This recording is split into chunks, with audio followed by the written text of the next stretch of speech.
Hello বন্ধুরা, কেমন আছো তোমরা? আশা করি ভালো আছো।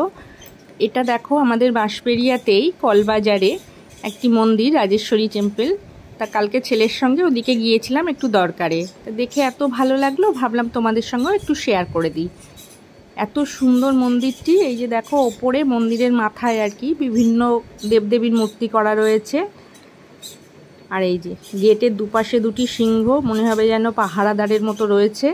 আর পাশেই একটি তুলসী মঞ্চ, ভারী সুন্দর মঞ্চটি, বড় করে মঞ্চ করা। আর তাতে রীতিমতো যেরকম তুলসী গাছ থাকে সেটিই রয়েছে, ওটায় জল দেয়, পুজো হয় সব কিছু। আর একদম গেট খুলতেই মায়ের মূর্তি, ভারী অপূর্ব, মানে দেখে মনটা ভরে গেল। আর যে কোনো মন্দির বলো বা যেখানেই বলো, যে কোনো তীর্থস্থানে দেখবে গেলে পুরো শান্তিই লাগে। আর সবচেয়ে বড় কথা হলো এটি একটা বট গাছের, মানে বট গাছটাকে ঘিরে মন্দিরটি করা। এই যে পিছনে দেখছো বট গাছটা, আর শ্বেত পাথরের সিংহাসনে মা বসে আছে। আর তখন পরিষ্কার করছিল বিকেলের দিকে, দেখলাম সুন্দর করে ঝাড়ু দিয়ে সুন্দর করে পরিষ্কার করছিল একটা ভাই।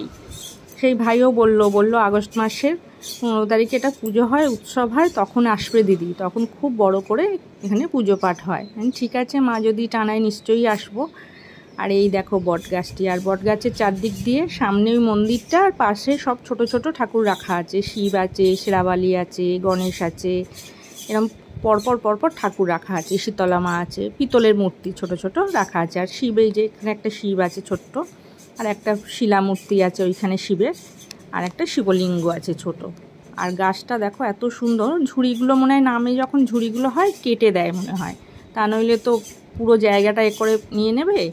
কেটে এরকম সুন্দর করে এর মধ্যে দিয়ে তৈরি হয়েছে মন্দিরটি, সেটাই দেখে খুব ভালো লাগলো। ভাবলাম তোমাদের সঙ্গেও শেয়ার করে দিই। তাহলে তোমাদের যদি প্লিজ ভালো লেগে থাকে আমার চ্যানেলটিকে একটু সাবস্ক্রাইব করে পাশে থেকো, লাইক করো। লাইক করলে আমি ভিডিও করার উৎসাহ পাই। কমেন্টে জানিও কীরকম লাগছে।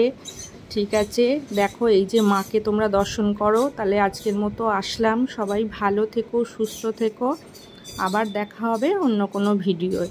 বাকি অংশটুকু তোমরা দেখতে থাকো।